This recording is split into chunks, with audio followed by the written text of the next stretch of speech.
Hey everyone, welcome back to my channel. आप देख रहे हैं कि आज स्टडी क्लासेस। आज की इस वीडियो में हम पढ़ने वाले हैं क्लास 10th का हिंदी स्पर्श का चैप्टर 9, जो कि है डायरी का एक पन्ना, जिसके लेखक हैं सीताराम सेकसरिया।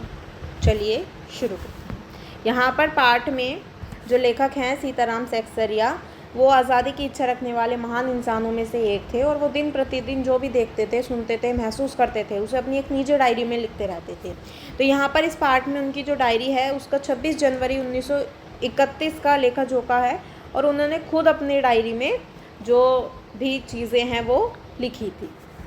ठीक है, लेखक कहते हैं कि 26 जनवरी 1931 का दिन हमेशा याद रखा जाने वाला दिन है, क्योंकि 26 जनवरी 1930 के दिन ही पहली बार सारे हिंदुस्तान में स्वतंत्रता दिवस मनाया गया था। 26 जनवरी 1931 को भी फिर से वही दोहराया जाना था, जिसके लिए बहुत सी तैयारियां पहले से ही हो चुकी थी। सिर्फ इस दिन को मनाने के प्रचार में ही 2000 रुपये खर्च हो गए थे। सभी मकानों पर भारत का राष्ट्रीय झंडा फहरा रहा था। बहुत से मकान तो इस तरह सजाए गए थे जैसे उन्हें स्वतंत्रता मिल गई हो। कलकत्ते से के लगभग सभी भागों में झंडे लगाए गए थे। पुलिस अपनी पूरी ताकत के साथ पूरे शहर में पहरे के लिए घूम रही थी, प्रदर्शन कर रही थी और ना जाने कितनी गाड़ियां शहर में घुमाई जा रही थी। घुड़सवारों का भी प्रबंध किया गया था।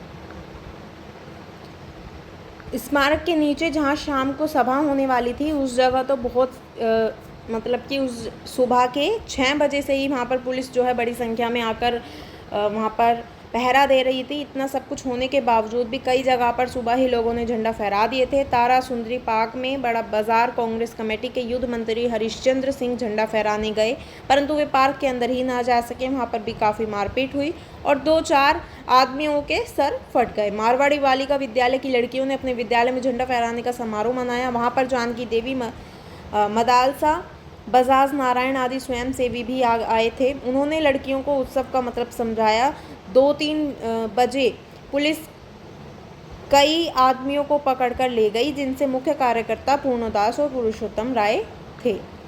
सुभाष बाबू के जुलूस की जो पूरी जिम्मेदारी थी वो पूर्णदास पर थी। उन्हें पुलिस ने पकड़ लिया था और परंतु वे पहले से ही अपना काम कर चुके थे। स्त्रियां जो हैं वो अपनी तैयारी में लगी हुई थी और अलग अलग जगह से जो स्त्रियां हैं वो जुलूस निकालने लगी थी। सही जगह पर पहुंचने की कोशिश में वो लगी हुई थी। जब से स्वतंत्रता प्राप्ति के लिए कानून तोड़ने का जो सिलसिला था वो शुरू हुआ, तो तब से यानी कि आज 26 जनवरी 1931 तक इतनी बड़ी सभा ऐसे खुले मैदान में कभी भी नहीं हुई थी। और ये सब जो है मतलब कि ये सभी तो कह सकते हैं कि सबके लिए ओपन लड़ाई थी। और एक और मतलब यहाँ पर कहा गया है कि जो इस तरह की सभा थी वो 26 जनवरी 1931 तक इतनी बड़ी सभा कभी भी नहीं हुई थी खुले मैदान में।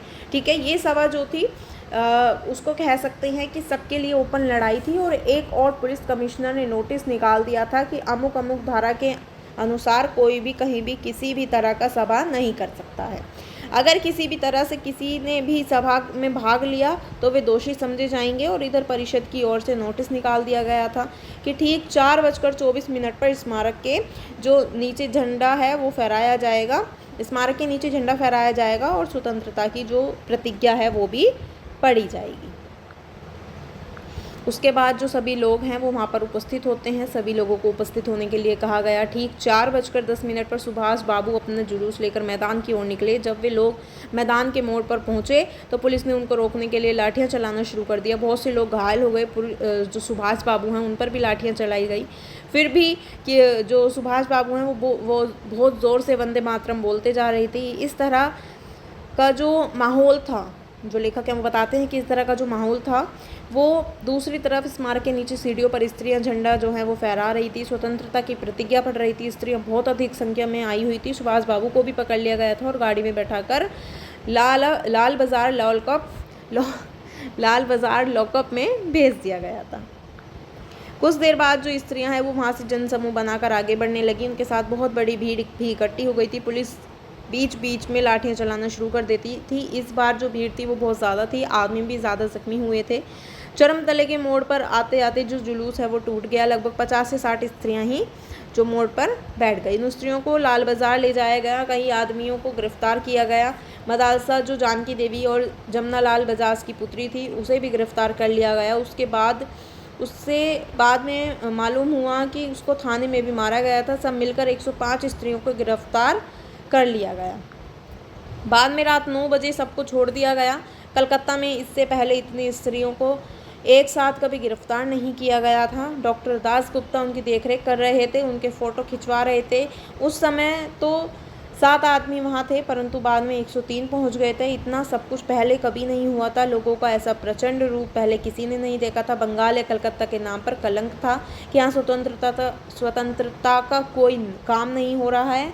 आज के कलंक का काफ़ी हद तक धुल गए हैं और लोग ये सोचने लगे हैं कि यहाँ पर भी स्वतंत्रता के विषय में काम किया जाएगा।